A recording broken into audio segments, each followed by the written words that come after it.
losako na bino nyonso bana ya mboka Congo esika bokutana na ngonga oyo bandeko na ngai. Bomemesano kaka ndenge tomesani soki likambo ezali ifo toloba mpona makambo etali mboka na biso. Lelo oyo bandeko message nazali kolanse yango premièrement ezali kolanse message na ba militaire ya Congo. Bandeko na ngai ya Congo oyo bandimaki makila na bango etanga mpona ekolo tike ba famille na bango biologique bayo kota na mosala ya soldat na santé ya po sima na bana mboka nyonso na kati ya Sokoto na servir mboka. Message na ngai je continue surtout plus précisément na mpika oyo bazali na frontière na biso mbala ya Uganda na Rwanda. Pour un message au s'adresser kaka bango na primordialement malgré na lancer en pour mpika nyonso. Ezali message naza kolanse bango po ya koyebisa bango ete ezali na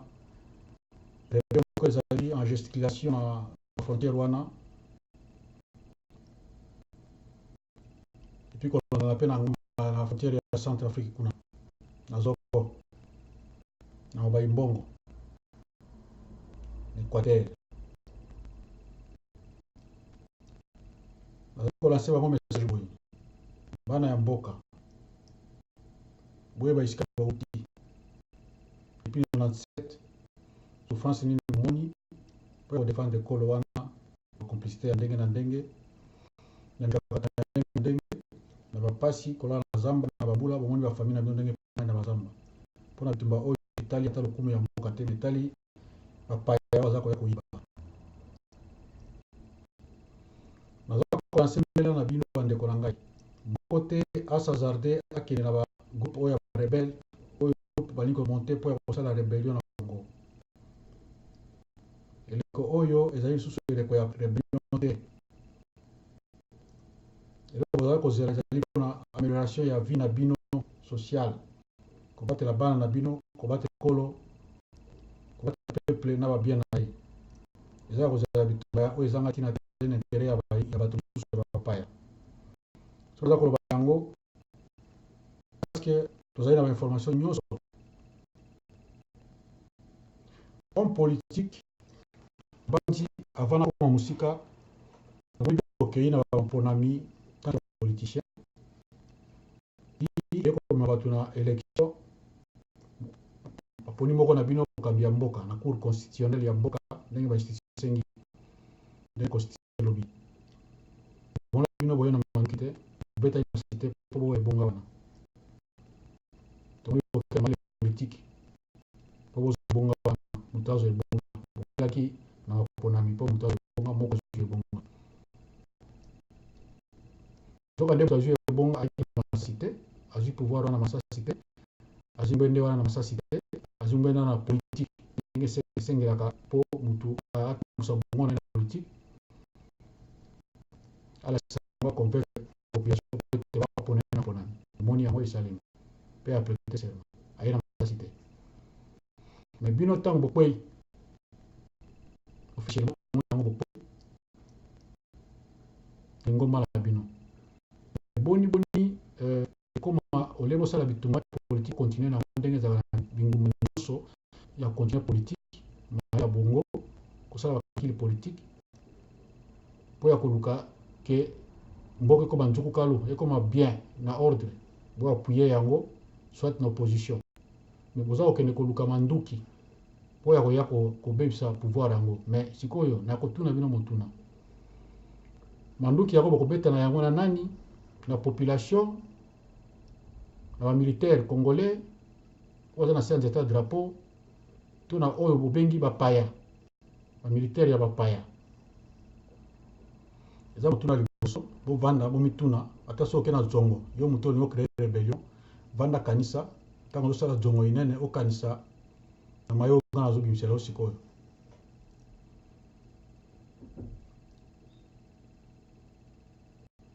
Ozwa manduki orekrite bana mboka boya tokei tokende kobunda bokobunda contre nani contre qui contre mutu nini akoti manduki na mboka na biso mpo tomoni biloko bambula eleki ebele tosenga bino manduki tobenga na Kabila opesa biso manduki te botia makoki te lelo mwana mboka mati na ngwende ole boyoka na politique ndenge bomesana bosolola ata ba divergence ezali ata kokamatana na politique mais bino bokoki kozwa manduki yango na kolenga bana mboka nyonso baza na kati ya mapinga na bafrontiere wana nyonso wana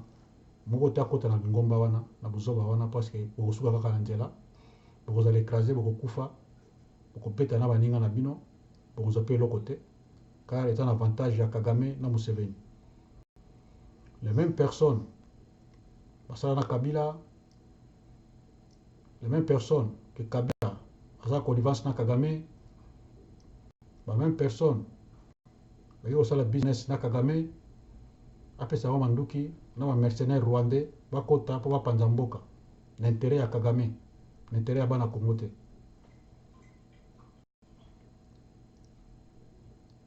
sikoyo vraiment je pense que eza rocambolex eza liboma kote bolobi ke bozoya mpo Kabila aza na ngwende soit disant Kabila aza na mayele mabe Kabila aza assassin mais ntango azalaki nano na ngwende tomonaki bino nyonso bosalimaka bino bosali makambo nyonso te tonga tosepela biso tonga toza mpe na nsima molongo mpo tolongola ye mais lelo un militaire conscient oyo asalaki alapaki ndai na ye na sanzeta na bendele na sanzeta bendele ayebakila akoka mpona ekolo mpona peuple mpona intégrité territoriale mais sikoyo akokende bon banaif bayali kozwa masasi akota ya bakobanda koboma mais okoboma nani okobetana na nani oyo akoti azwi pouvoir na makasi azali te yango na kosenga na mbusa nyamwisi je pense que yo ozomona ozali super guerrier mpo osala barébellion nyonso ya ba RCD banani oza toujours physiquement oza toujours mobimba eza kopousse na bamope nyonso osalaka na Beni na baterritoire nyonso ya Walikali koexploite baminere na supervision ya Kagame na quelques groupes ya barebele bosala bahutu banani oza koexploite minere depuis oza na exil osalaka yango tie partout oza na poto oza wapi awa nyonso partout ozali na passeport rwandais otambola nango ozali enfant chéri ya Kagame yango toyebi te soki soit okozala nayebi te okozala pikime ya Rwanda mombute ya Rwanda nayebi te mais soit disant oza monande banini mais infiltration mpe ezalaka mingi quoi parce que oza na souci ya bana Beni te na Butembo Beni Lubero bazokufa tous les jours so ozali vraiment mwana ya Beni je pense que bamassacre esalamaka kuna okozala coauteur te parce que oza coauteur mpona minere exploite oza kozwa minere ebimaka mikolo nyonso oyo ezali supervisé na bamilitaire ya force spéciale ya Kagame en civil soit disant les Banyamulenge baservice spéciaux eza kuna na quelques hutu oyo bosojustifia oyo batimolaka nyonso mbongo oyo vivaka nango eutaka na makila ya bana Beni et pourtant olobi oza natif ya Beni oza nanti ya Beni voilà yango message nano nasini na mapinga wana moko te akota parce que toyebi masolo bitumba baoka oyo baza komona yango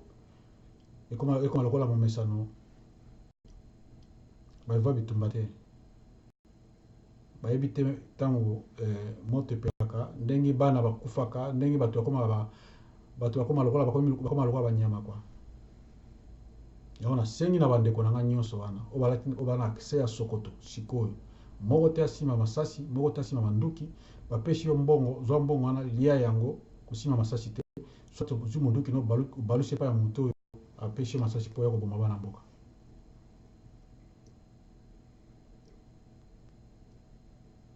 eza en gesticulation na Uganda bisa na mwisi eza en gesticulation makambo wana mais eza na ntina moko te mpe kosimba te yango na lase mbela na bana ya mboka nyonso baza na bafrontiere wana na Waimbongo na Kamanyola na Ngomo na Ruberezi na Fizi Baraka partout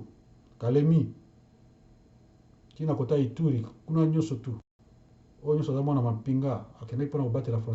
frontière na yo bakosa yo te obala bakano na yo na direction ya bana mboka parce que mongoni akoteli biso te na masasi na mikolo oyo nani chef président de la république oyo bauti konome sikoyo monsieur Félix Antoine Tshisekedi Tshilombo aye na masasi te aminome te baproclame na cour constitutionnelle na seni officiellement mokili emoni mais bokoya koatake na masasi est ce que ezali na sens atosi boza koréclame soi disant vérité des urnes mais vérité des urnes boréclame yango kaka ndenge bokendelaki nango mpo bokóma na élection boréclame yango na voix wana parce que avant bokende na baélection ozala candidat ezalaki na mibeko esengaki ke mpo ozala candidat ezalaki légalisé na cour constitutionnelle alibokema mponani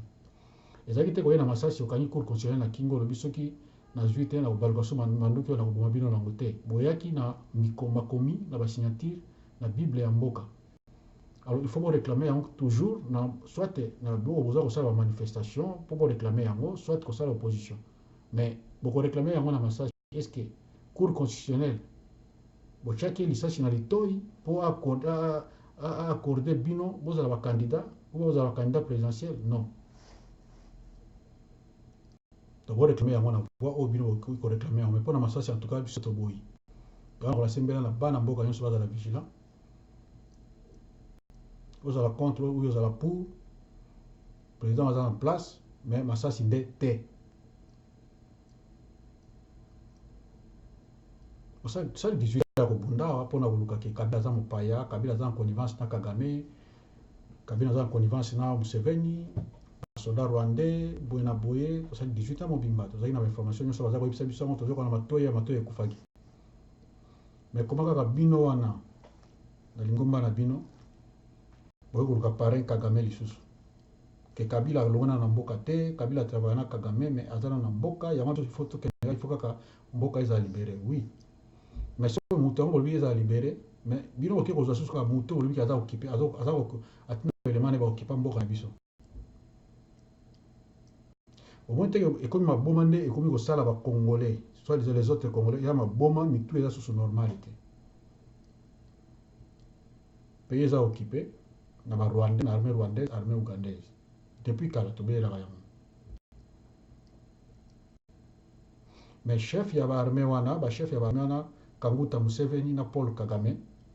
kaka bango wana bakomi bapare na bino lingomba na bino wana bakomi bapare na bino mpo boya kolongola occupation ya Kabila donc vraiment nayebi te bozosala na peuple congolais quoi ke Kabila nommé Félix aza soi-disant nommé aza boye asimba Kabila azocontrôle magistrature suprême yango eza nango kaka boye bolobi mingi mais siko Kabila yango aza na wana soi-disant nde bolobi mais Kabila tobengaka ke azali pion ya Kagame ya Rwanda na Museveni na quelques multinationales mais siko kaka bino bozoya kaka mpona kolongola Kabila yango mais bokoki kozwa soko baparent ya Kabila wana nde bazoya so na bino na ba M23 belema ya M23 ba RCD Goma bato nyonso na barwandais na baugandais bozosala complot na Uganda mpo boya koteke lisusu kaka pare na bango botika kosaka na peuple congolais bandeko na ngai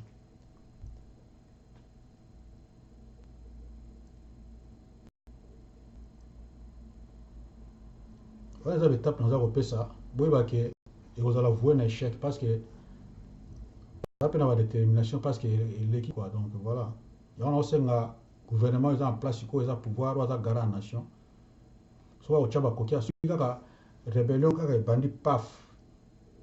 tomoni elili ya Rwanda na nsima ya rébellion ya Uganda na nsima ya rébellion soyez déterminé bana mboka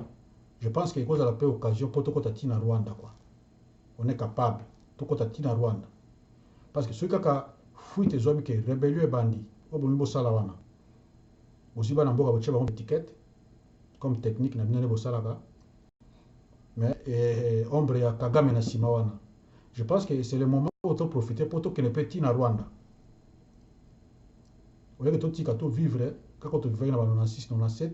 bakongola komi lokola zoba bazosodomise mibali bazoviole bana bazosala tout donc bino boye mpona énième rébellion na bamarke wana et puis oyo eza mpona intérêt ya congolais te mais intérêt ya multinational mpona kozwa minere yango wana peut-être kozalaki mpona kokota mpe na Rwanda quoi. Voilà, yango naza koencourage bana mboka on est de paracommando. Donc moto moko acédé na biloko wana te parce que toza na souci ya mboka toto vivre presque deux décennies badécennie mibale mobimba yaka ya basouffrance ya badésordre etere moko te bofutamaka te bokende na bitumba yango wana barebele yango baza manipule eza connivence ezali bozokufa bana na mushaki bokufa partout bozokufa ordre ezali te na mboka yango tomeka kotya na ordre bozala mapinga bana mboka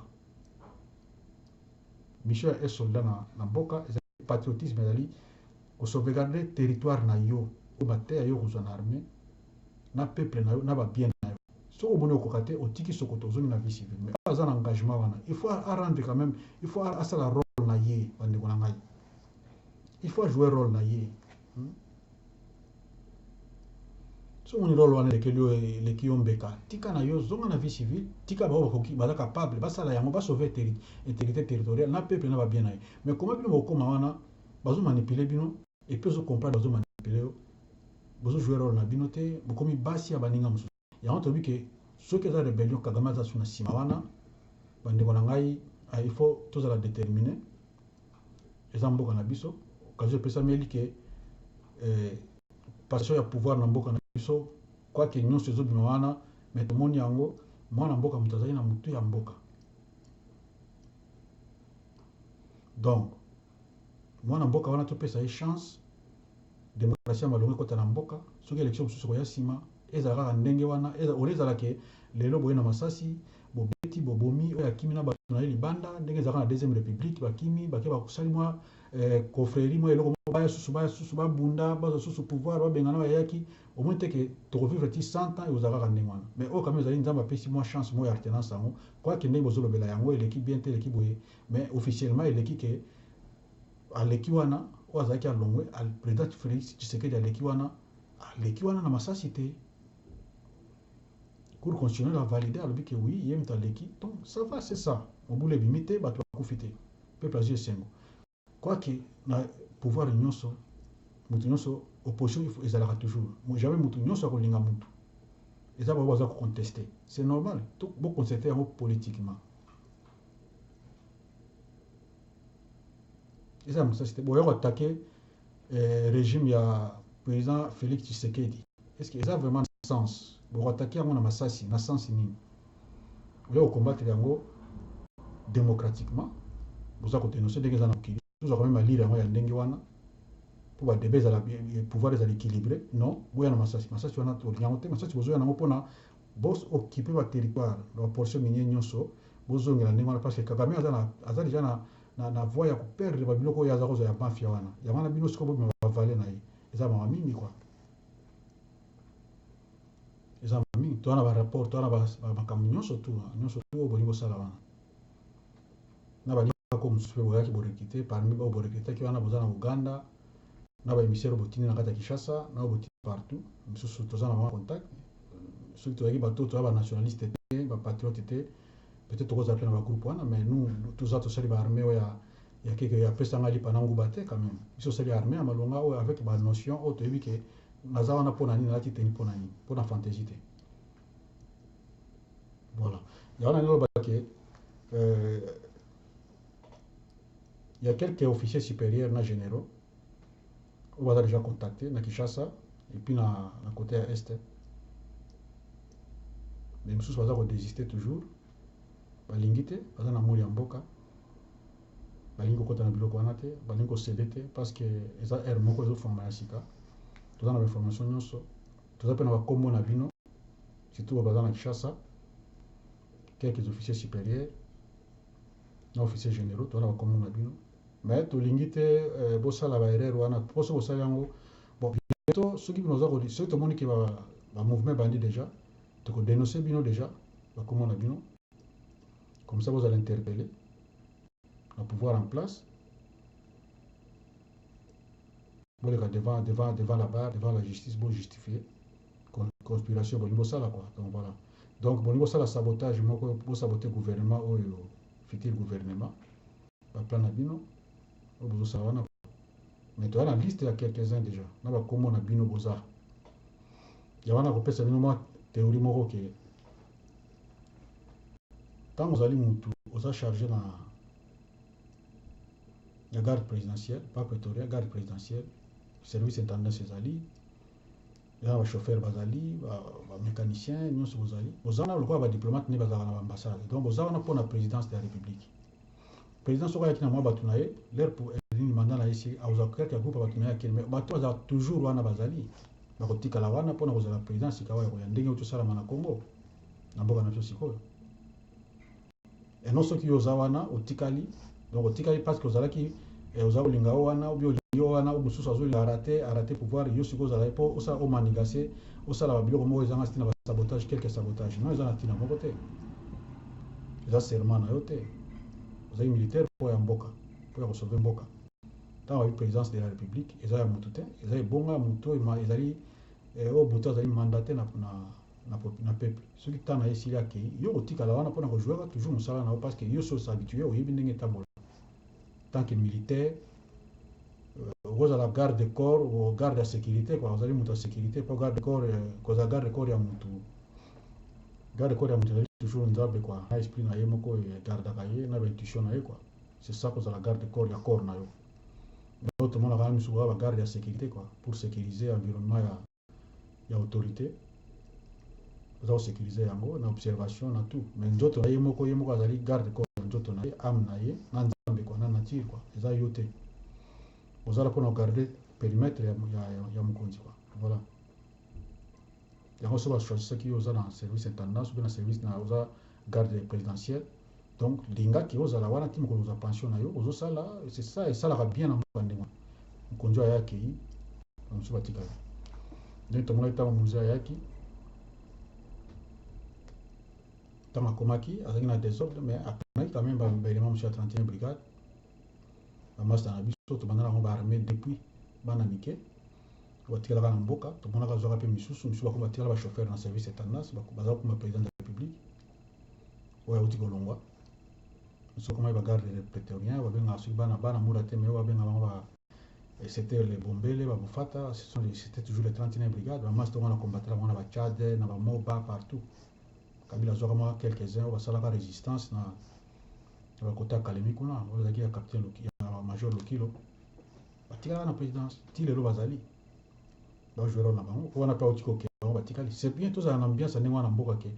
Oyo balongwe président Kagame on a batikali ya service ya mboka eza bien parce que boyi ba secret mingi boyi ne bagada ka mukonzi boyi ba secret ya présidence c'est ça mais oyo siko eza ke oyo ya koti na masasi bakani président soit président Kimi bino tikala comme ko malmené bino ko boma kanga ya zaki garde corps ya président ya zaki garde muta secrétaire président ba bomi musu ba kimi place ba keyi wana ba kozonga lisusu ba se réorganiser ba zone po ba ya na agence wana ya wana mboka ko marché ndenge wana te batikali wana bato ya service immigration nyonso baza na droit kotikala parce que eza institution ya l'état eza un individu te ka ye sikoyo alobi ngai na tia te boye te président de la république akotan comme ne bonga aye na ma groupe na ye ya confiance aye place oyo ya koplace bango atravaille na bango ntango asili sazo équipe na ye na ye so bakotikala wana so baki affecté mais oyo akalo bazalaka wana ozala toujours kocontinue kozala kaka wana c'est ça la démocratie ndenge ezalaka partout na mokili mpo nazoka bato mosusu bazoloba mais ya koti na pouvoir président Félix akoti na pouvoir tozomona wana nsima ye azalaki garde corps ya Kabila bon eza faute na bino te parce que toteki na dictature ti tozoya régime oyo tozalaki nango eza régime oyo ezokamwisa sikoyo bato sikoyo ke esalami eza un peu civilisé quoi na mwa certain développement ya mentalité ya démocratie yango bato faut baza toujours kotala mais ezalaka boye te parce que bokola na culture yake non il faut baya kobengana kaka wana Mobutu ayaki asali oyo na ndenge na ye oyo après Mobutu alongolaki Kasavubu oyo na ye Mose Kabila ye ayaki na masasi abengani Mobutu atie baoyo ya ye sikoyo Kabila aremplace papa na ye mpe sikoyo il faut kobengani kaka na masasi koboma ye akende bon motu mosusu osala donc ekomi na kaka ambiance ndenge donc bokola tokola na culture mais culture wana ezalaka te oyo ezali moko ya sika tokoti nde tozovivre na pays mosusu ntango longwe tomona rolingisa kotambola na président mosusu donc tozwaka memi régime wana mpona génération future oyo ezoya bavivre biloko biso tovivre te quoi toservir bango ede bango ya wana osenga na bagénéraux oyo baza wana quelques-uns oyo baza sikoyo na armée na FARDC sikoyo oyo baza na contact na mbusa nyamwisi bokeba toyebi bino toyebi nde tofonctionnera toyebi mpe nde bozofonctionne quoi oza na contact banini malgré bambongo boyibi na deuxième na pouvoir oyo toleka bambongo wana bon mbongo eza na ntina te mais molimo ya moto eleki mpo ata soki bosala bamanevre bosala lelo bokoganye na bino eloko te mpo bokufa na bino pour rien ata bosali bolingi bosala biloko bolingi bosala wana bocreye mwa badésordre moko boye non botala bapete bolati boméritaki yango bozonga na esprit na bino otala vraiment ke soki matière militaire kozala militaire c'est quoi ndenge nateyamaka ntango na bani armée na carrière momasaki ndenge nateyamaki na joie mpe role wana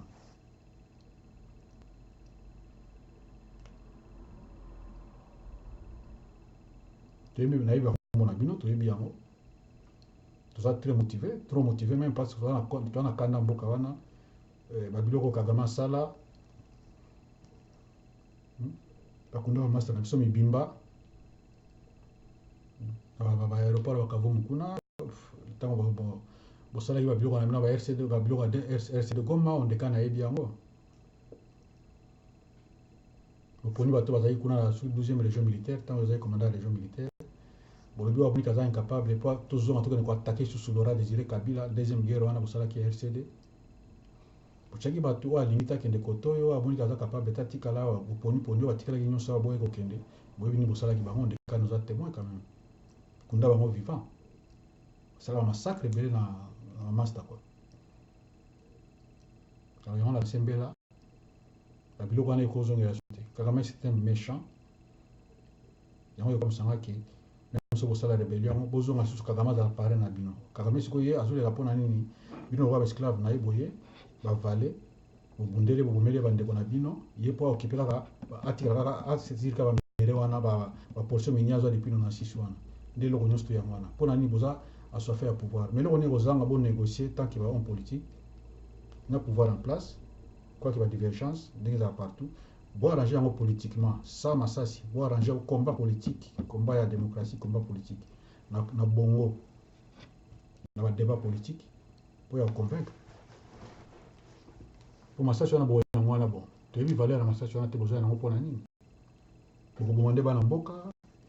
boye bomanipule bapaysan kuna bayebi eloko moko te baza sous informé oyo tozokende mpo bayebi pouvoir ya boye bato bakoti wana boye na bango tire bakomi quelque part babomi bango esili donc voilà bapaysan moko boye bana bato yango bosala yango sikoyo bosala yango si faire quoi ozomona nayebi te soki yo mpo bundaka bosala yango si nayebi te soki oyebi osimba ozwa mpena masasi oke na ligne de fait oyo famille eza te ligne de fait obana kobeta masasi mpo progresser bosala yango te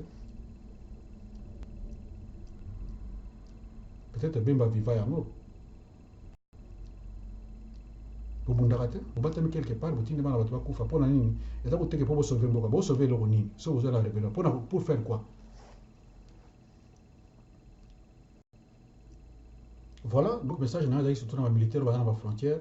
na zongo na baimbongo na kotakoli na satema baplace wana oyo bino bozoluka kosala bavantire na bino na satema kuna place biso toza kokenda baélève kuna kosala wing amphibie kuna mai kuna frontière mpe na ngambo mpe ya bangime na kota mokondi mwasi babiloko ya ndenge wana oyo baso baza kote kuna no baza na ngomo baza na uvira partout motu moko asede te na biloko ya pambapamba wana yake oboya mbongo yango oyo $100 tokende to atake bobandi koatake kosabote koboma susu peuple susu auti na bapota aza nango wana yani cicatrice ekamami nanu te bobandi susu koboma bakimi zamba baza na bazamba di arrete mpe mpo na intérêt ya Rwanda mpo na intérêt ya Museveni kaka mpo bino boya bobima baroi bo bambongo boyiba yiba ebelebele wana bosalaka nango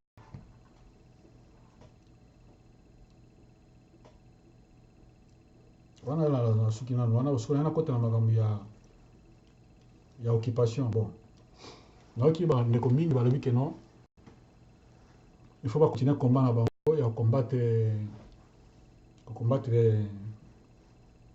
président Félix Tshisekedi parce que Kabila aza nanu wana mpo pays eza nanu occupé sikoyo soki eza mpona koatake occupation nangi na pose question tant que stratégie militaire, ou tant que militaire, vous préparez l'attaque pour la occupation. Ça va? Préparation, position de départ, ligne d'attaque. Bon, si vous armée sur 100% armée, sur 200 000 armées, 200 000 militaires, 160 000, ce sont d'origine congolaise. Sur 40 000, ce sont des bateaux qui sont tombés dans ce qui va Nyamulenge wana. Parce que vous savez, baza éparpillé na kati ya armée. Vous pouvez savoir position d'attaque na bino. Vous attaquer la position nini, fief nini place occupant zali. L'attaque militaire. Pour s'organiser, vous créez un front pour attaquer occupant. On est des militaires. Vous attaquer l'occupant parce que ça des hypothèses. Oh non, quand on bouge à Moussalobi, non, Moussalobi, vérité les îles. Mais vérité les îles, on va combattre Ango, on va cité, on va combattre Ango, c'était politique. Bon, quand on lobby, occupation. Voilà, ok. Est-ce que vous pouvez s'engager, bino ba stratégie, on a un combattant, on va que nos pays à occuper, il faut attaquer l'occupant. Mais si vous occupez Ango, vous pouvez sélectionner position attaque na bino. Parce que l'occupant soit à côté. Donc, structure non stu ya boka ba biloko non stu eza occupé tout tant vous okota boyebi que non militaire non stu zo okuta aza mopaya on doit attaquer tout ça l'offensive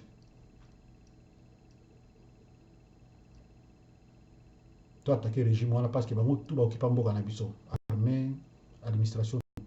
bon sikoyo mais na kati ya armée wana sur 260 sur 200 000 ou combien 160 000 baza autochtone bana mboka tout ba tribu nyonso esangana o banime osala l'armée siko quelques-uns infiltrés wana les Banyamulenge po baza wana bato ba Rubero wana bato bilongi milai de tuti o mbenga bango ba tuti congolais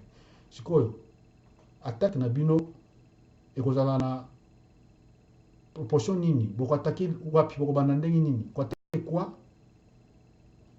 quand où et comment pour libérer mboka parce que ça occupé occupation bino ba stratégie militaire ba combattant obozo le kana ba vidéo ko sa population mboka za occupé ok ça occupé mutamta la vision na mais siko occupation yango il faut voir ça na siko boko longa la occupant comment parce que ngana za militaire na une offensive na une contre-offensive na une guérilla urbaine na une guérilla paysanne na une nyonso wana na sala théorie na pratique na participer à l'opération na opérationnel mais pays eza occupé siko ndi bolobaka wana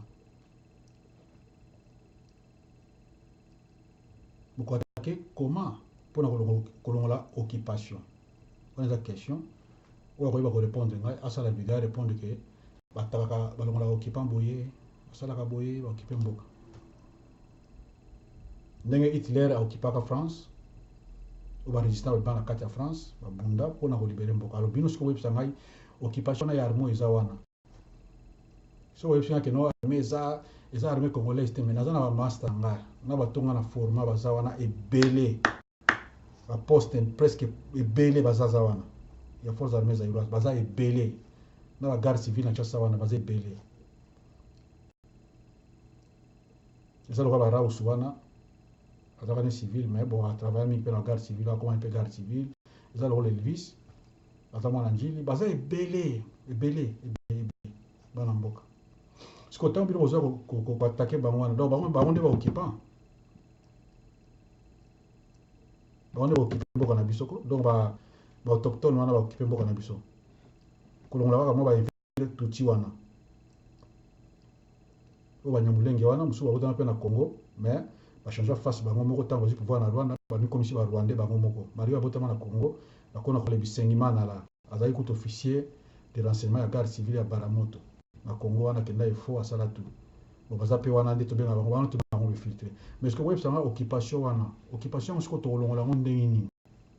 comme ça biso to participer bo web ça biso kena bo occupé baza na Kindu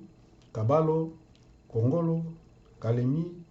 bolandi bango bokoti la Tanganyika nzela kuna boleki viura boketi na moba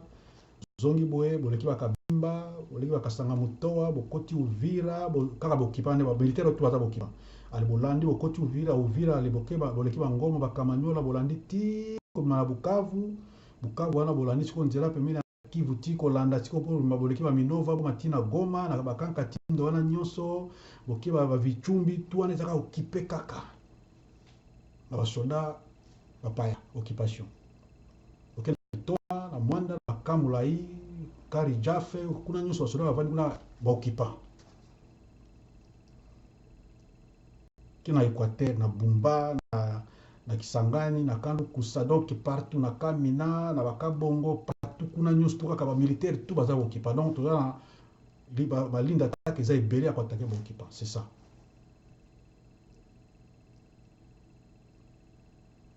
Il faut arrêter un peu dans la bêtise, quoi. Il faut arrêter dans la bêtise. Nous avons moins espoir que Artenas et Salami, et ça civilisé. Le reste, moi, je vais mike, pour combattre les amours. Pour la démocratie, quoi. Ceux qui ont justice, c'est Ali, ceux qui ont les Ali. Kabila a milieu à 18 ans. Tu es là, tout ça va marche, tu finga, tout ça là tout. Mais tout ça, l'organisation, tout ça, bon, à devenir que pourra. Tout le monde. Donc, à devenir que pourra, ils allaient pour un commando. Mais sinon, là, tu vois. Vaincre ou mourir, c'est pour les parachutistes. Donc, on va pour l'école. À devenir que pourra, ils allaient pour un commando. Tout ça, belé, dans la poto, partout, vanda. Mais tout ça, là, tout s'organiser pour tout le monde dans Kabila. Atokisi bato na mboka kuna asala makamyo sala kuna ti abimi siko ye mo alembi na ye abina lembi akoganyazwa na yavanda po ngana lembi so bokuboma bobuma na bakana balimba sala ye na ba plein salami wana po na ba code minier na ye wana ye pas changer une face batango chaka balugeli bango bandimine akufana ata na kata mboka wana parce que bakosi ye bali changer su mutu za kaka rythme wana asika kama makamyo asali wana acd na ye po azupete mutu na azute ye patiki siko mabeza wapi et comme siko kenon tous au sous tout dans l'occupant. Occupant mo nani. Félix Tshisekedi, président Félix Tshisekedi tata na ye congolais, maman na ye congolaise, abota na Kinshasa, akoli na Kinshasa, famille nyonso ba congolais ba congolaise. Yem to comme chef, aza chef suprême. Siko occupant wana bino zo bisa boy bisa na bato, bo tango zo kana nini, bo manga ko éclaircir. Ke bo occupant, lié boza occupé na boy. O boza occupé, boy bisa biso armée mo ya occupation, biso to combattre yango. Juste au combattre. Alors, wana na suki wana la liste au kota na lisolo ya oza ko leka siko ya tribalisme. Mobutu a combattre le tribalisme au ndenge tout. Tiko wana ba années 60 61 ba 60 après l'indépendance. Biteni. Les Américains, à travers Mobutu, parce que les Américains vont passer à l'unité à Congo, tout le monde officieusement. Officiellement, c'est Mobutu. Les Américains, pour avoir un monopole à Congo, ils vont armer Mobutu, à matin qui va rébellion, nyonso, ils ont ça à Congo. À l'époque, temps du pouvoir. C'était ça. À matin qui va rébellion, presque tout. À l'unité à Congo, ils ont dit. À cette administration, on va pour ça on a sa rotation ti eloko ni sila ki mais lelo oyo quelques hommes politiques balingo diviser sous subana mboka ngana sali armée ya Congo ya Zaire na armée to yakina na Zaire okukuta ekolo nyonso tu ya Zaire ezaki na armée so bali ba renforcer unité boy ba convoi ekei Kisangani, et Bumba, et Wapi, Kasai, et partout. Pour lancer la unité, mon goboui. Bah, il faut recruter Batu. Bah, il y a un état-major force est. Bah, qui va dans la unité, Oyo, unité dans la besoin de soldats, bah, ça va tester médicaux, va tester physique, nous va retenir, va retenir, ouais, rejoiter, faire des routes à zone village, à continuer pêche, à Rosalabou. Va former, bah, ils ont qui n'dengwana.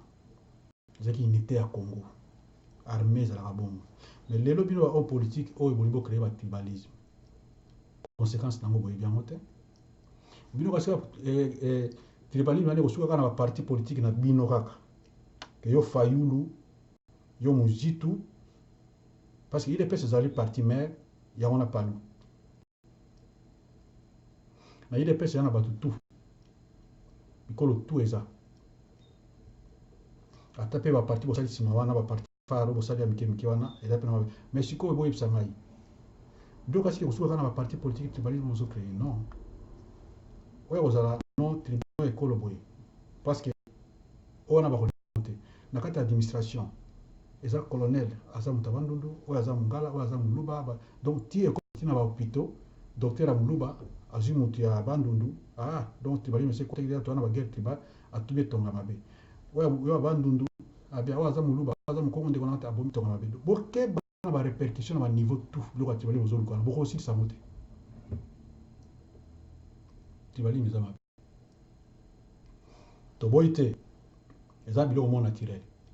clanisme tribalisme régionalisme nationalisme mais sikoyo biso nyonso tosuka nano na nationalisme to défendre nation po effacer biloko ya régionalisme tribalisme clanisme to défendre nation voilà donc bozana biloko na tribalisme wana botyango pembe parce que nga namona baconséquence yango tant toke na Tchad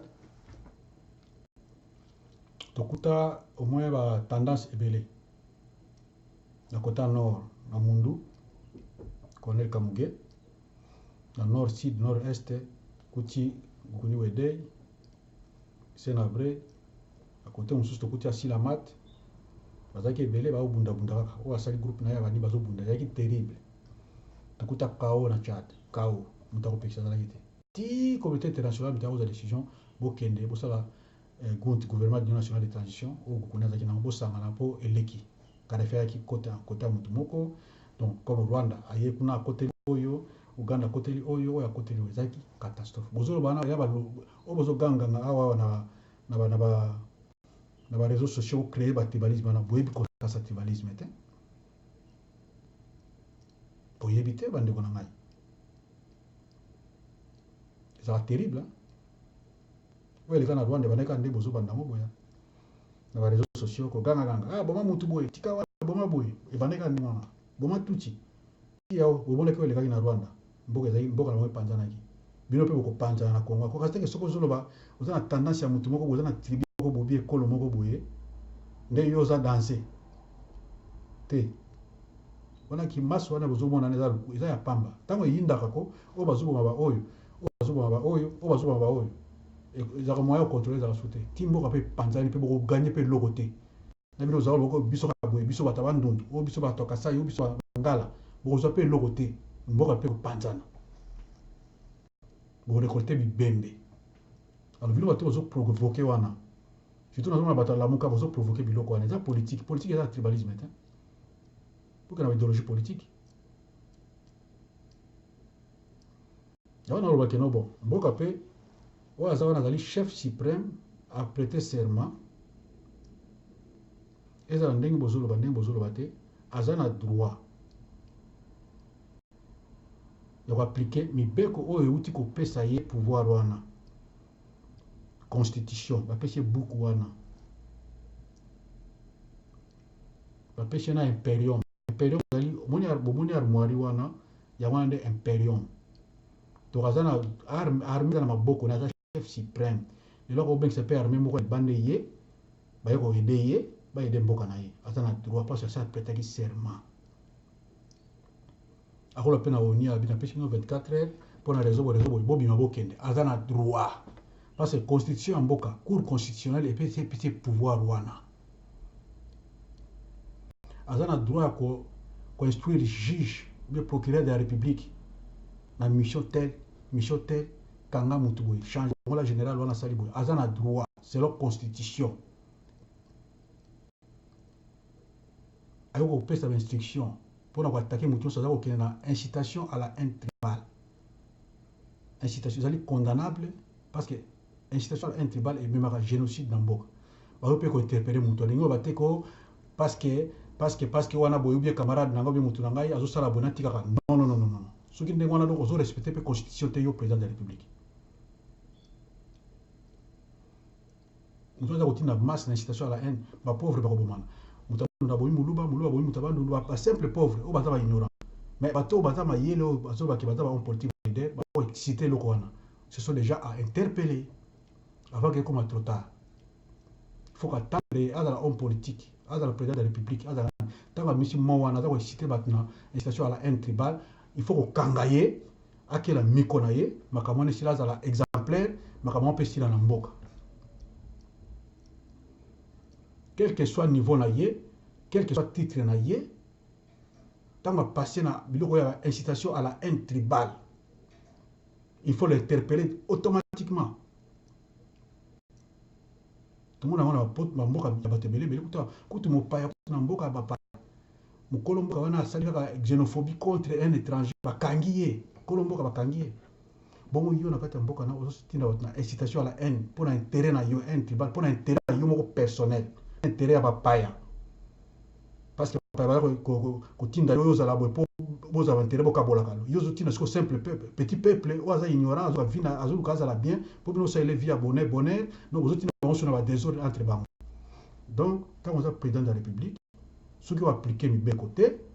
tu n'es pas capable donc. Tant que si une constitution, on a beaucoup, on a la Bible à Congo, et dans mes bien connus sur la carte, la pêche on a cour constitutionnelle, la Bible, zoya yango devant mon kili mobimba. Yonde au kenge la yango. Parce que armoirie,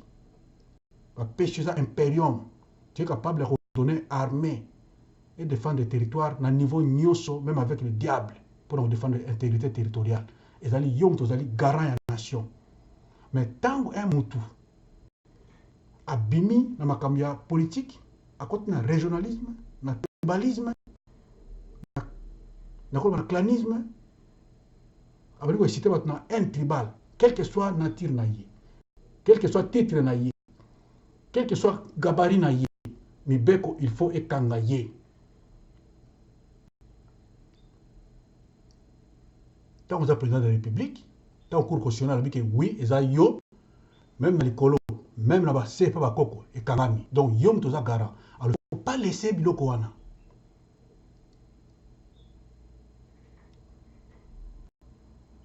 La pitié ne fait pas la force de toute une armée. Azala muninga na yo, azala mwana na yo, azala ndeko na yo, azala leki no la mwana boti. Tant que bafoué mi beko, la Bible va pêcher yo, tant que président de la République, il faut l'interpeller, il faut aller à la barre. Tout le monde va continuer à pays, quoi qu'il y ait leader politique, Marie Le Pen, va passer à la barre, va interpeller, parce qu'il y a beaucoup de gens. Ça n'a jamais incitation à la haine. Tu peux tout faire en politique.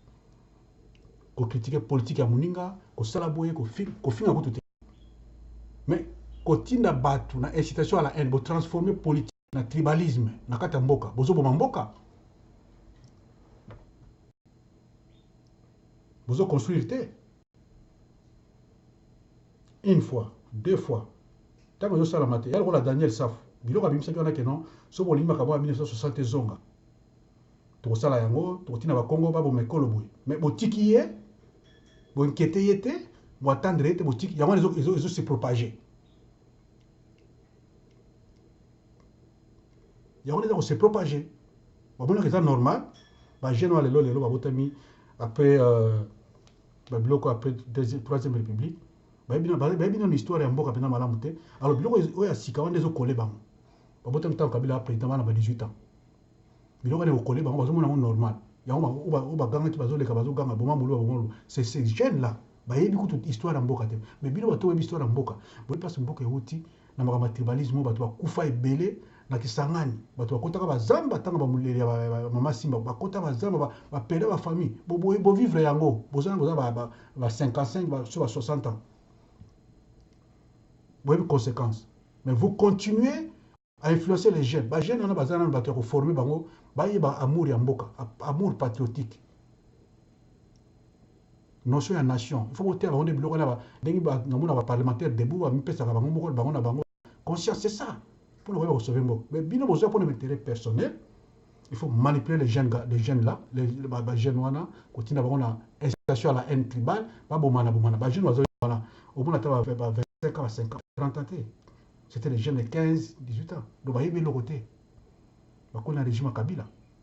mais bato bakona régime ya Mobutu oyo babota oyo bayiba histoire ya mboka bakosala biloko wana te. Daniel Saf abimi alobi na ye boma bato boye tokoboma tokosala boye biso baboye botiki ye esili ale bagene wana baza tout autour ne babia donc eza nango ndenge wana ale ezocontinue. Daniel Saf doit répondre na biloko wana azala exemplaire pour la incitation à la haine tribale, doit être kotia à la barre aloba euti wapi esprit wana euti wapi parce que ça très très dangereux oyo baviva yango te biso toviva yango tokenda kosisa yango na Tchad na mona ndenge nazomaka ekolo boye azoboma ekolo boye moto ya nord ya mundu kuna bataka mundu azoboma oyo mpo aza moto ya nord ezalika biloko ya mike na Rwanda esalami na Centrafrique esalami aloba biloko wana bateknike wana epai na biso esi eleka ta makala oyo bazosala yango lelo bazosala epai na biso eleka bapere na biso baviva yango ntango babutu babalukati abako ezalaki molela sali donc ezalaki esesila tokende sikoyo toflero na mwa démocratie moko to exemple mais bino ba homme politique pour l'intérêt personnel bokomi kotinda bato oyo aboma oyo or eza déjà eloko moko boyeba yango ke tosi tobalani mongala botina muluba botina mukongo na muyaka botina muyanji abotina na mupende abotina na kachoko aboti bosiko boyebisanga bana na oyo bakoli wana taka azomona sikoyo ki papa naza mutabandundu mama na ye aza mutaba Zaire so batindi baboma bato ya Zaire mais ye aza sikoyo ya mibale wana bokotya esprit ne wapi. Alors il faut faire attention na biloko wana azosenga na président de la République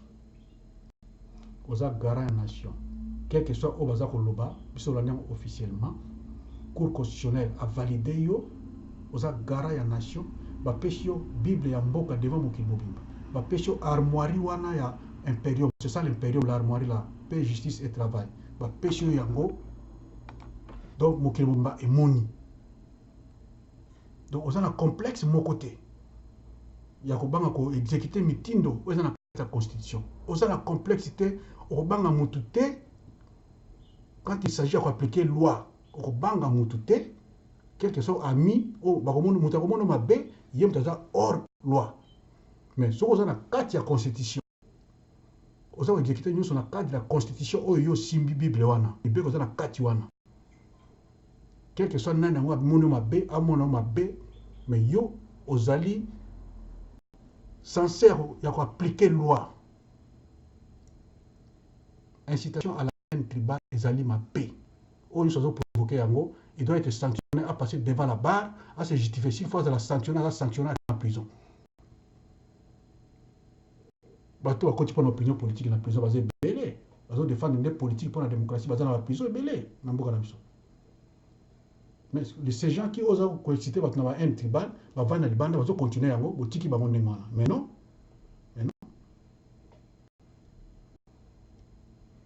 non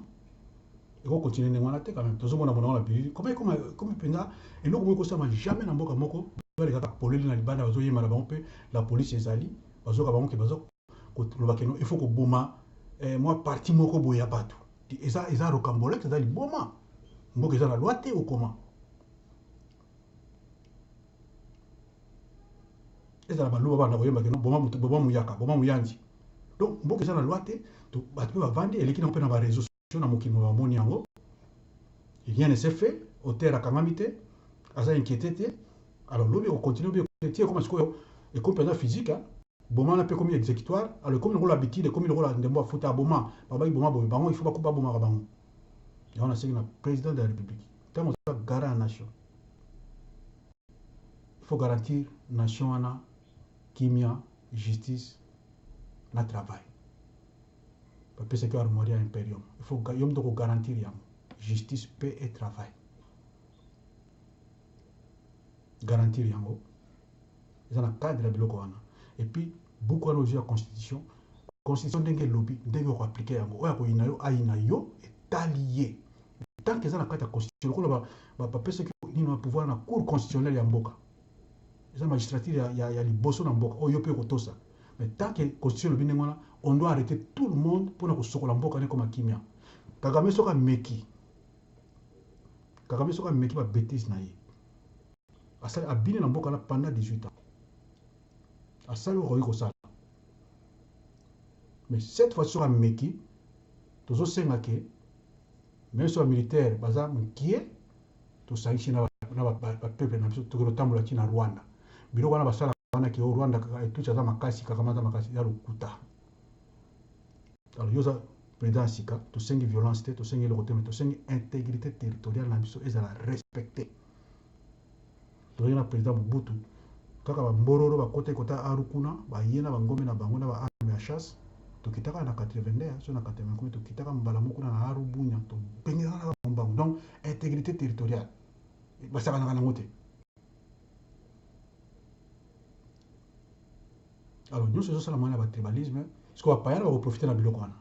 bango na bango bazobomana na biso siko toprofite koto yango toboya yango il faut ezala sanctionné. Oza président de la république moto aponi yo bapeuple baponi yo tomoni yango officiellement. Oza na complexité kozala na complexité kozala na eloko moya koloba te bakoloba nanga boye non okoaplike oyo eza na kati ya constitution oyo ya cour constitutionnelle ndenge cour constitutionnelle avalidaki yo donc okoaplike constitution ndenge elobi. Et puis oza garant nation oza na impérium na maboko bapesi yo yango. Kabila qui va diriger encore l'impérium non. C'est à toi de prendre des décisions pour améliorer la vie sociale de nos soldats, qu'on pèse un armement, qu'on pèse un réarmement moral, qu'on pèse un civisme, qu'on pèse un civisme, ou un cadre militaire, un civisme, ou un valeur en boka na bango. Et puis aussi une communication, et là où ça il faut communication et ça la Congo mobimba. Tina fait fond, pour ça les forts wana communication et ça la portée à mutu nyonso dans la paysan. Pour avoir information et là autant pour mboka.